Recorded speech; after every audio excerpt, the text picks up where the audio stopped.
大家好，我是主持人陈燕纯，欢迎收听，欢迎收看财讯的听了才知道。今天跟大家聊聊50年华丽转身，翻转东西轴线，温仔郡启动双北最大的重划区。想知道的听众跟观众朋友们，请记得听到跟看到最后。今天来宾是财讯双周刊的撰述委员尤小燕，欢迎小燕。总编辑好，各位观众、听众朋友们，大家好，我是小燕。小燕最擅长揭秘神秘地组哈。好，那这次我们看的是温仔郡哈。是温仔郡这个地方，我想先请小燕帮我们介绍一下，它在什么地方，它的地理优势跟位置在是什么样子。财讯想跟所有的频道会员表达最深刻的谢意，因为有您的支持，才能让我们持续带来精彩的内容。当然还有很多观众留言赞助，以及帮助影片按赞跟分享，这些都给我们非常大的鼓励。再一次感谢所有支持我们的会员跟观众。也欢迎大家加入频道会员，跟我们一起追踪政经趋势，掌握投资脉动。温仔郡它是一个，它的行政区就是有新庄跟泰山的行政区，有397公顷。其实我们一般都会想说近400公顷，因为它真的非常的大。那400公顷的概念是什么？换算了一下，就是 15.3 个大安森林公园这样大的面积。哦，那真的很大哎。对，因为大家可能对大安森林公园比较有概念一点。对，它其实东边是以65号快速道路为界，然后西边是桂子坑溪跟明志路为界，就是靠近泰山这边。那在中正路来区分为南北，其实新庄就是有上新庄跟下新庄，也是北新庄跟南新庄，是大家这样统称的。所以这个地方真的是一个非常的核心的地区啦。对啊，因为其实双北地区开发的差不多啦，400公顷左右的重划区，大概就剩下这一块而已啦哈。对。那因为之前有讨论到社子岛，也没这么大，对不对？是没有这么大。对，所以这个案子应该是双北最受关注的一个超级造镇计划。好，那我们就要请这个小燕来仔细的帮我们讲一下，到底温仔郡过去是一个什么样的地方，然后后来为什么会演变成这么大规模的重划区？是温仔郡，它以前就是大家如果有印象的话，最近的印象应该就是铁皮屋工厂很多。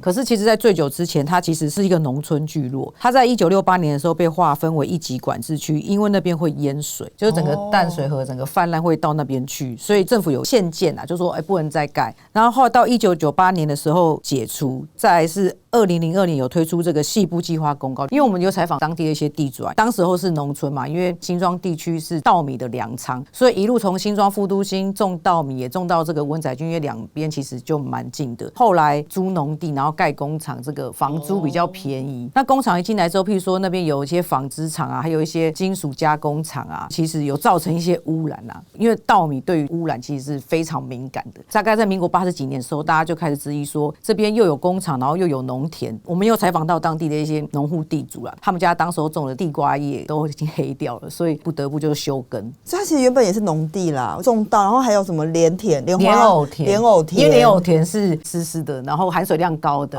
茭白笋也是，还有人就是会划船，就在那边玩水啊、戏水，然后抓鱼这样子。感觉那是一个很早期农村的样貌哈。是。不过城市发展就是这样子，就从农田会后来就是半迁就，可能不是合法的情况下，就让工厂就进来了里面了。对。所以就开始往工业化发展，变成制造业为主的。的确，在我印象中，那边都是铁皮屋，没错。对。到铁皮屋这种情况，其实也延续蛮久的。为什么会突然进入重划的情况呢？刚刚有提到说，02年的时候就有细部计划公告出来，就是说其实这边已经可以建设，但是解除了限建令。对，限建令。但是同时间，他又碰到了旁边的这个新庄副都心跟头前重划区要发展。副都心有100公顷，头前也有50公顷。新庄副都心有这个联合办公室有搬进去里面，它是一个政策性的重划区。那头前就是比较多住宅，那副都心就比较多办公楼啊、政府机关的部分。那市府就评估说，这边这么多150公顷要出来，然后旁边又有温仔郡要400公顷，这个实在是案量太大了，对当地也会造成不好的影响。所以当时温仔郡就被排在后面了。对。那加上那时候有很多这个铁皮屋的违章工厂，它面积又大嘛，所以市府就先搁置。然后还有就是再加上那时候房价其实并没有很好，供给量如果一次就太多出来的话，对于当地也是造成蛮大的冲击。是。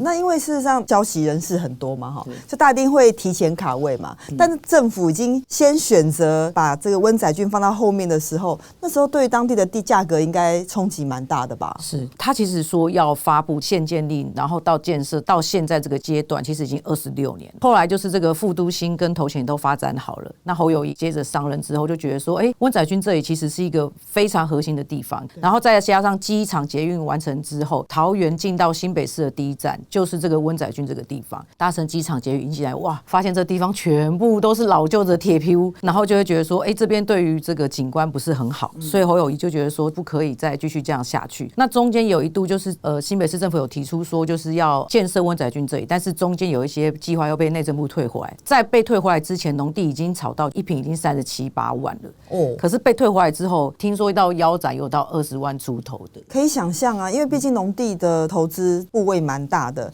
那今天如果一旦发现，我可能还再等20年，或者再等50年，那当然要快点绕跑。大家不知道要等到什么时候嘛。对，在采访的时候也有听到一些讯息啊，就是说当时候就连远雄，大家都知道远雄在新庄副都心其实圈地蛮久的，然后也盖了住宅跟豪宅嘛。那他们也看好温仔郡，所以也一起去投资温仔郡的农地，因为觉得未来那边可能就接着要发展了。没想到就被这个内政部退回来之后，他们自己虽然是大建商，他们自己也都有点吓到，所以他们好像也认赔出场。了解。那因为温仔郡它开发计划有分成1期跟2期嘛，那到2024年11月份的时候，已经正式的禁止交易了，地主都已经定案，然后现在政府要重新划分，再发回给地主，是这个流程吗？是，就是现在的情况是。今年我们最近会写，是因为它就在11月底的时候，第2区就是也不能再移转让。就说政府要好好归纳，说现在地主有谁？那其实这次小燕帮我们抽丝剥茧了，到底温仔郡里面有哪些神秘地主哈？重头戏来了，先讲一下现在里面地主的样貌有哪些？是我们大概归纳出有4种地主啊。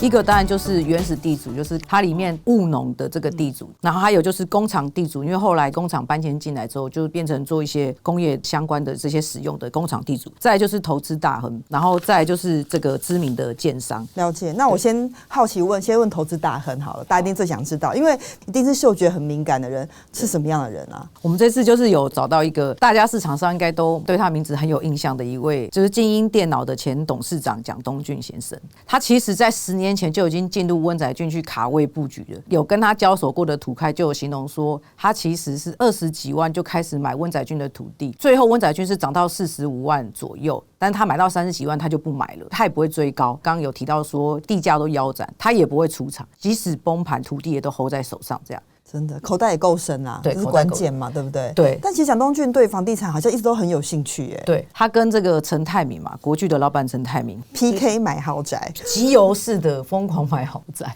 就是买文华苑啦。他自己在文华苑就是有8户，那文华苑其实它里面总共也才26户而已。如果文华苑1户是卖4亿到5亿的话，他其实就花了超过30亿元在收集文华苑。那还有就是他其实有去买这个阳明山永公路上面的三合院，我其实N 年前也有写过，也有去扫过他永公路上的一些别墅型的。他是买5户三合院，大概花了7、8亿元去买。那现在如果有去上阳明山去永公路上面晃一下，看到比较漂亮的那些别墅建筑，其实应该都是他的。真的，他就对房地产真的是情有独钟哎。他另外一个公司我觉得也蛮有趣的，就是延州啦。延州是一家这上市公司嘛，专门做胶带的，对不对？胶带。那他没想到他也事先布局了。对，所以是我们在查的时候才发现说，原来延州在这个温仔郡布局的土地有上万坪。然后后来我就打电话去公司问说，其实你们是有偷偷买这个温仔郡的土地吗？那发言人也很坦白跟我说，对，他们因为非常看好这个地方，所以他们就去买了这个布局这些地。那他说未来预计会在这边推9个案子，然后案量有240亿元，超过这样。他跟我分享说，他换算这个农地，然后推成房子的价格会卖1坪75到80万。这个行情大家可以参考参考啦。不过就是说，代表说他其实也是提前插旗这个地方，很看好这个地方的发展嘛，对不对？对。好，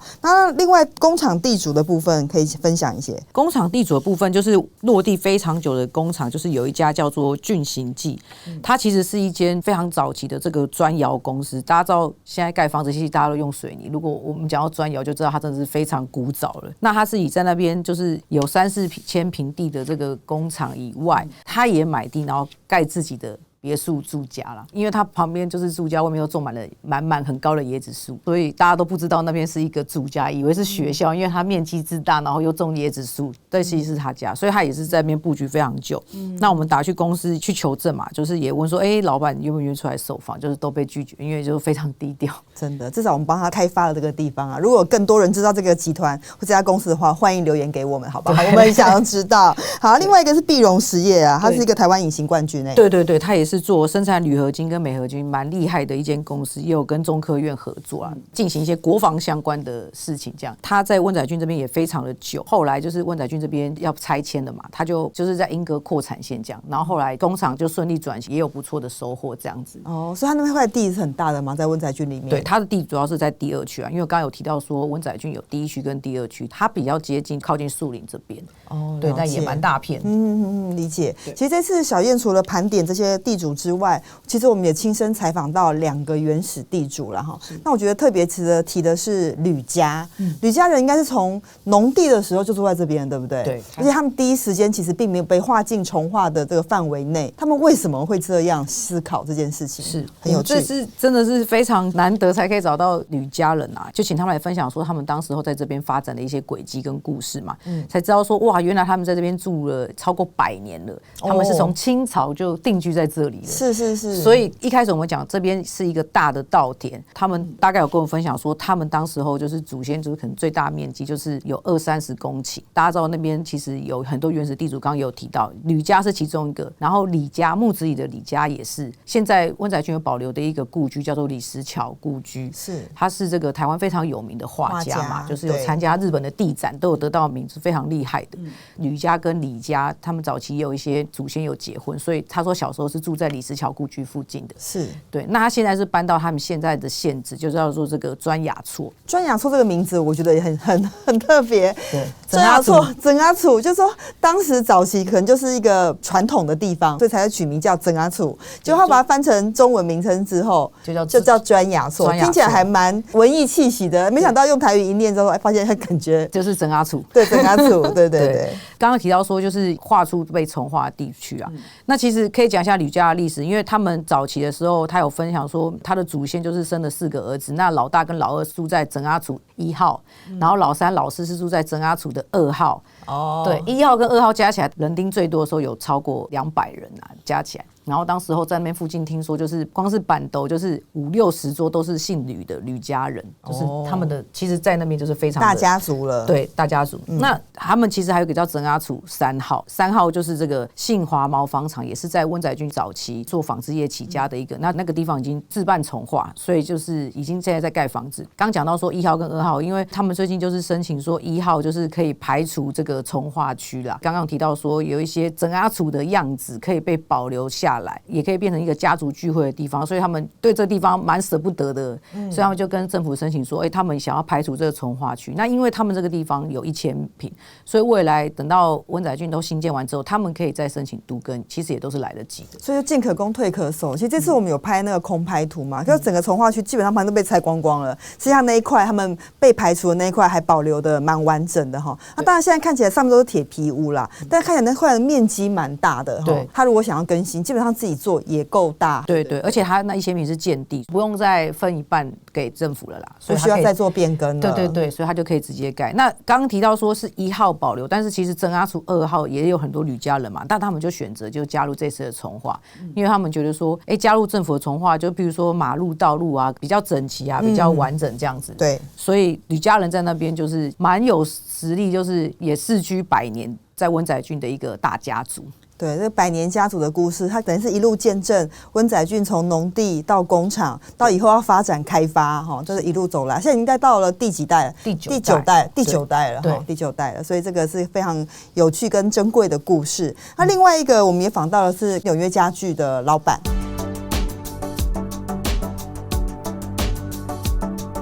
对，纽约家具设计中心在温仔郡至少有40年的一个公司啊。纽约的这个徐总跟我们分享说，他父亲其实就是做这种台式传统家具的，一开始是在板桥做，那后来因为他父亲去了美国看一下美国，哇，好多那种家具厂都是单层面积很大又很好停车，所以他就一直想要在台湾找一个地方打造成这样的家具中心。那后来就找到温载俊，但是当时温载俊是农地嘛，他父亲就从农地开始买，就开始布局，因为他想说慢慢的收集很多农地之后，也可以盖一个家具中心这样子，所以他才开始买地。所以40年前他爸就已经进去温载俊里面买地了，真的眼光也蛮独到，因为大家知道如果要卖家具，必须要临马路近嘛，那客人才好开车进来停车，所以他一买那个地方就是现在这个机场捷运 A5 站的这个地点，所以他这个地点其实后来也不算征收，是跟政府谈条件说，我的这个地让给你做 A5 捷运站，那你再配给我其他附近的地这样子，所以他也是见证整个温载俊到现在这样拆迁之后，对。那徐总也有跟我们分享说，他其实未来的梦想就是说，等到配地回来之后，他再回到温载俊去盖一栋专门的商用办公大楼。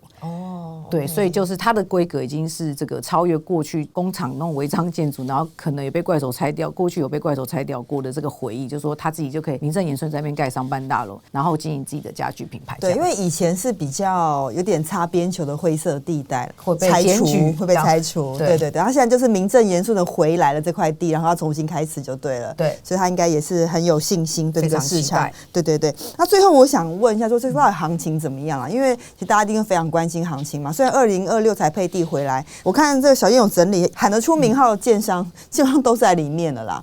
那最近行情的变化成长的吗？还是说是持平呢？我们盘点一下，就是在里面的这个比较知名大家听过的建商有茂德建设、碧瑶建设跟这个刚刚有提到延州，还有这个元力嘛，元力建设跟中约建设都已经在里面插旗了。对对，那还有甲三林啊、力宝啊、东腾啊、国美都在这里面，耳熟能详的建商了。对对，因为这边真的是未来推案的重中之重嘛，所以大家都一定要先进来卡位一下。